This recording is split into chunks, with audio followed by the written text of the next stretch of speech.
friends, welcome to my channel Science Tutorials, ICSE, CBSE or regional boards. If you belong to any of these boards, you may refer to my channel Science Tutorials. So मेरी video को last तक देखें, इस video को like करें, previous videos को भी like करें एंड मेरी चैनल को सब्सक्राइब करें, बेल आइकन पे प्रेस करें ताकि आपको अगले वीडियोस की नोटिफिकेशन तुरंत मिल जाए and of course share my video to your friends and your dear ones. अब बात करते हैं आरएनए की। तो आरएनए जो होता है code for synthesis of protein, किस तरह से कोड करता है। जो डीएनए होता है वो डायरेक्टली और इनडायरेक्टली आरएनए पे ही डिपेंड करता है कोडिंग के लिए। क्यों? प्रोटीन सिंथेसिस, पहली बात क्या होता है, सिंथेसिस माने किसी चीज का बनना। तो प्रोटीन का बनता कैसे है? प्रोटीन डीएनए आरएनए में कन्वर्ट होता है, आरएनए प्रोटीन में। तो प्रोटीन बना मतलब प्रोटीन सिंथेसिस हुआ। कैसे हुआ? आरएनए के थ्रू हुआ, क्योंकि डीएनए ही आरएनए बना। ठीक, तो DNA depends on RNA for synthesis of protein. ये पॉइंट भी इसी चीज से क्लियर हो गया। अब प्रोटीन सिंथेसाइजिंग मशीनरी जो होती है वो आरएनए के ही अराउंड रिवॉल्व करती है। कैसे? क्योंकि डीएनए को आरएनए में कन्वर्ट होना पड़ता है, उसके बाद ही प्रोटीन सिंथेसिस होता है। तो एक तरह से कह सकते हैं डीएनए और आरएनए दोनों ही जेनेटिक मटेरियल होते हैं। डीएनए जो होता है वो स्टोर करता है जेनेटिक इंफॉर्मेशन, आरएनए जो होता है वो ट्रांसफर करता है जेनेटिक इंफॉर्मेशन, ट्रांसफर या ट्रांसमिशन ऑफ जेनेटिक इंफॉर्मेशंस। ठीक, तो इस चीज को एज अ नोट आप लोग नोट डाउन भी कर सकते हैं नोट्स की तरह। अब मैं बोर्ड इरेज करती हूँ नेक्स्ट टॉपिक के लिए। अब बात करते हैं आरएनए के कुछ और पॉइंट्स की जो थोड़े से इम्पोर्टेंट भी हैं और इतने इम्पोर्टेंट नहीं भी है, बट फिर भी मैं बता देती हूँ। जो आरएनए होता है वो फर्स्ट जेनेटिक मटेरियल था, फर्स्ट जेनेटिक मटेरियल। जब डीएनए बना नहीं था, डिस्कवर नहीं हुआ, तो उससे पहले जेनेटिक मटेरियल आरएनए को ही मानते थे। लेकिन जब बाद में रिसर्चेस हुई तब डीएनए जेनेटिक मटेरियल था हायर ऑर्गेनिजम्स में। लेकिन फिर भी कुछ वायरसेस और माइक्रो ऑर्गेनिजम्स जो छोटे लेवल के ऑर्गेनिजम्स थे, जैसे टोबैको मोज़ैक वायरस जो था, वैसे कुछ वायरसेस वगैरह में जेनेटिक मटेरियल जो था वो आरएनए ही था। ठीक, अब नेक्स्ट पॉइंट की बात करी जाए, कुछ लाइफ के प्रोसेसेस होते हैं जैसे कि ट्रांसलेशन, मेटाबॉलिज्म वगैरह जो होते हैं वो आरएनए के थ्रू ही पॉसिबल होते हैं। तो डेली लाइफ प्रोसेसेस जो होते हैं वो revolves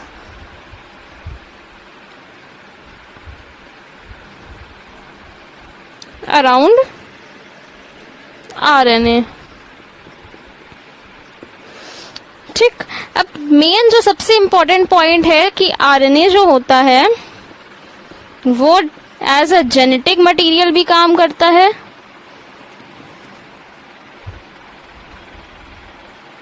and as a catalyst भी काम करता है। एज अ कैटलिस्ट कैसे काम करता है? क्योंकि ये अनस्टेबल होता है, इसलिए अनस्टेबल होने की वजह से ये दूसरी चीजों से रिएक्ट करता है एंड प्रोडक्ट फॉर्म करता है। Unstable plus reactive in nature की वजह से ये एज अ कैटलिस्ट काम करता है और रिएक्शन के रेट को एनहांस करता है, बढ़ा भी सकता है एंड घटा भी सकता है। अब बात करते हैं नेक्स्ट प्रोसेस जो कि होता है रेप्लिकेशन। रेप्लिकेशन यानी कि डीएनए के जो दो स्ट्रैंड्स होते हैं उनका आगे डिवाइड होकर के उनसे जो न्यू स्ट्रैंड्स बनते हैं उनका फॉर्म होना कहलाता है रेप्लिकेशन। ठीक, अब इसके लिए बहुत लंबा प्रोसेस होता है, लेकिन आज मैं थोड़ा सा शॉर्ट में बता दे रही हूँ। पेरेंट स्ट्रैंड से जो न्यू डीएनए स्ट्रैंड्स बनते हैं वो कहलाता है रेप्लिकेशन का प्रोसेस। ठीक, अब जो डबल हेलिकल स्ट्रक्चर है यानी कि जो इस तरह का स्ट्रक्चर है डीएनए का, ये दिया किसने था? वॉटसन एंड क्रीक ने। वॉटसन एंड क्रिक स्ट्रक्चर भी कहते हैं इसे, इसने बताया था। ये हेलिकल स्ट्रक्चर दिया था डीएनए का। ठीक, जैसे ये साइंटिस्ट है, साइंटिस्ट के नेम भी अलग से क्वेश्चन में पूछे जाते हैं। मैं वीडियो के लास्ट में, यानी कि जो चैप्टर का एंड होगा जब, तब सारे साइंटिस्ट के नेम जितने एक्सट्रैक्ट करूंगी पूरे चैप्टर से, वो सारे डिस्क्रिप्शन बॉक्स में मैं लिखूंगी। तो इसलिए यहाँ पे चाहे आप नोट करें चाहे ना करें, दैट्स अप टू यू। जब रेप्लिकेशन का प्रोसेस हो जाता है, जब रेप्लिकेशन इस तरह से समझो, जैसे ये दो स्ट्रैंड्स को हम लोग ने अलग कर दिया, ये रेप्लिकेट कैसे होगा, इसके साथ एक और स्ट्रैंड लग जाएगा, इसके साथ एक और स्ट्रैंड मैन्युफैक्चर या बन जाएगा, तो ये होगा रेप्लिकेशन। एक रेप्लिकेशन के बाद पेरेंट स्ट्रैंड के साथ, ये जो पेरेंट स्ट्रैंड, इसके साथ एक न्यू स्ट्रैंड भी जनरेट होगा, वो पूरा प्रोसेस होगा रेप्लिकेशन का। अब बात करते हैं उस एक्सपेरिमेंट की जो कि काफी इंपॉर्टेंट एक्सपेरिमेंट है बोर्ड पॉइंट ऑफ व्यू से, तो और वो आपकी बुक में भी गिवन है। वैसे जितने भी एक्सपेरिमेंट्स आपकी बुक में गिवन है सभी बहुत इंपॉर्टेंट है, सब में से कोई ना कोई एक एक्सपेरिमेंट जरूर पूछा जाता है बोर्ड में। तो अब जिस एक्सपेरिमेंट की हम बात करने जा रहे हैं वो है मेसेल्सन स्टैल के द्वारा दिया गया है, मेसेल्सन एंड स्टैल। ये जो दो साइंटिस्ट थे, इन्होंने मिल करके क्या बताया कि जो डीएनए होता है वो सेमी कंजर्वेटिव होता है, यानी कि semi conservative nature of DNA. ठीक, ये तो चीज बताई गई। देखो साइंटिस्ट ने जो उन्होंने दिए हैं, जो उनकी अचीवमेंट वगैरह है, ये पार्ट बहुत इंपॉर्टेंट है क्योंकि ये क्वेश्चन अलग से पूछा जाता है। तो चैप्टर के लास्ट में मैं, जब चैप्टर ये वाला खत्म होगा, लास्ट में मैं डिस्क्रिप्शन बॉक्स में इस चैप्टर से सारे साइंटिस्ट के नेम्स एक्सट्रैक्ट करके लिख दूंगी। ठीक, तो अगर आपको नोट करना है या नहीं करना है अभी, दैट्स अप टू यू, मैं बाद में वैसे लिख दूंगी, प्रोवाइड कर दूंगी। तो जो ये इन्होंने एक्सपेरिमेंट किया, इसके लिए सबसे पहले उन्होंने लिया एक कल्चर मीडिया में जिसमें NH4Cl था और नाइट्रोजन का जो था हैवी आइसोटोप था। ठीक, अब इसको हैवी आइसोटोप यहाँ पे क्यों लिया गया, ताकि वो जब हिलाया, जब सेंट्रीफ्यूगेशन किया जाए उसका सीजियम क्लोराइड के साथ, तब वो अलग से दिखे, अलग से एक्सट्रैक्ट कर सके उससे। तो इसको सीजियम क्लोराइड के साथ सेंट्रीफ्यूगेशन की हेल्प से एक्सट्रैक्ट किया गया। जब इसको हिलाया गया से इसके सीजियम क्लोराइड के साथ, तब दिखा ये जो हैवी आइसोटोप्स थे ये अलग से ऊपर दिखने लग गए, क्योंकि ये हैवी थे और बाकी सब तो बहुत नॉर्मल था, तो अलग से ये दिखने लग गए। ठीक, अब ये जो नाइट्रोजन का हैवी आइसोटोप है, ये एक सोर्स भी है नेक्स्ट जनरेशन के लिए, सोर्स है नेक्स्ट जनरेशन के लिए।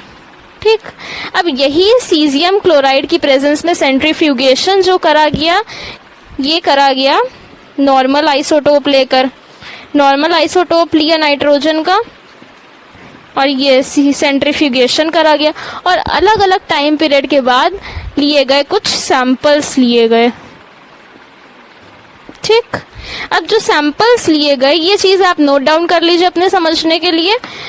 अब जो सैंपल्स लिए गए उसमें जो NH4Cl वाला हैवी आइसोटोप वाला पार्ट था उसमें डाल दिया, यानी कि जिसमें NH4Cl का लाइट आइसोटोप था, उसी में ही डाल दिया गया NH4Cl का हैवी आइसोटोप, और इसको 20 मिनट के लिए रख दिया गया। 20 मिनट बाद इसकी बनी एक जनरेशन फॉर्म हो गई। हम लोग एशरीचिया कोलाई ही क्यों लेते हैं ये सब करने के लिए, क्योंकि यहाँ जब स्टार्टिंग में सीजियम क्लोराइड से सेंट्रीफ्यूगेशन करा था, उससे पहले जो ये नाइट्रोजन क्लोराइड लिया गया था, NH4Cl जो लिया गया था, इसको हम लोग ने एशरीचिया कोलाई के सैंपल में डाला था। ठीक, तो एशरीचिया कोलाई क्यों लेते हैं, क्योंकि वो सबसे जल्दी कॉलोनीज अपनी बिल्डअप करता है, बहुत कम टाइम पीरियड में बहुत ज्यादा कॉलोनी बना देता है, जनरेशन बहुत अच्छी ज्यादा मिल जाती है। तो एक जनरेशन बाद क्या हुआ कि जो वैरायटी बनी वो हाइब्रिड वैरायटी बनी। हाइब्रिड वैरायटी, हाइब्रिड वैरायटी का क्या मतलब है कि दोनों के ही पार्टिकल्स उसमें शो होना। इस तरह से बना।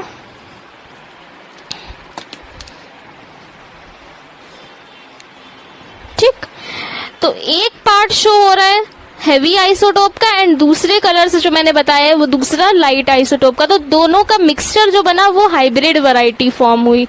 ठीक, अब यही जो चीज 20 मिनट बाद के अगले जनरेशन में देखी गई, मतलब जब अगली जनरेशन में देखी गई यानी कि 40 मिनट्स बाद अगली जनरेशन बनी, तो अगली जनरेशन में देखा गया कि दो हाइब्रिड वैरायटी फॉर्म हुई।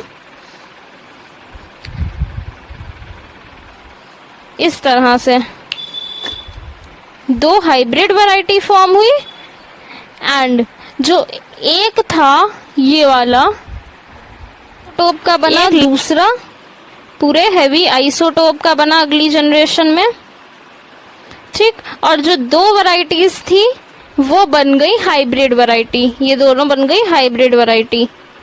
ठीक, अब अगर इसी चीज को हम लोग आगे नेक्स्ट जनरेशन में देखा जाए तो उसमें क्या होगा, इसकी और इसकी तो दो अलग बन जाएंगी, दो अलग अलग बन जाएंगी, जो कि दोनों होंगी एक आइसोटोप हैवी आइसोटोप की बन जाएगी और एक जो बनेगी वो लाइट आइसोटोप की बनेगी। लेकिन ये जो है ये फिर से एक नॉर्मल आइसोटोप देगी, एक हैवी आइसोटोप की देगी, लेकिन फिर भी जो दो वैरायटी फॉर्म होंगी हाइब्रिड ही होंगी। तो वो आप खुद से करके देखिएगा, अगर ना समझ में आए तो कमेंट सेक्शन में पूछिएगा, क्योंकि कई बार क्वेश्चन पूछा जा सकता है कि आप सेकंड जनरेशन करके दिखाइए या थर्ड जनरेशन करके दिखाइए या फोर्थ जनरेशन से आगे तो कभी नहीं पूछा जाएगा, लेकिन फोर्थ जनरेशन तक आप एक बार खुद से ट्राई करिएगा। अगर ना समझ में आए तो कॉमेंट सेक्शन में पूछिएगा, मैं डाउट्स क्लियर कर दूंगी। ऑलराइट, तो अगर मेरी वीडियो अच्छी लगी, यहीं पे मैं वाइंड अप कर रही हूँ आज की क्लास। अगर मेरी वीडियो अच्छी लगी हो तो please hit like button to my video and मेरे चैनल को सब्सक्राइब करना ना भूलें एंड साथ ही साथ बेल आइकन पे भी प्रेस करें और बहुत सारे लोगों को मेरी वीडियो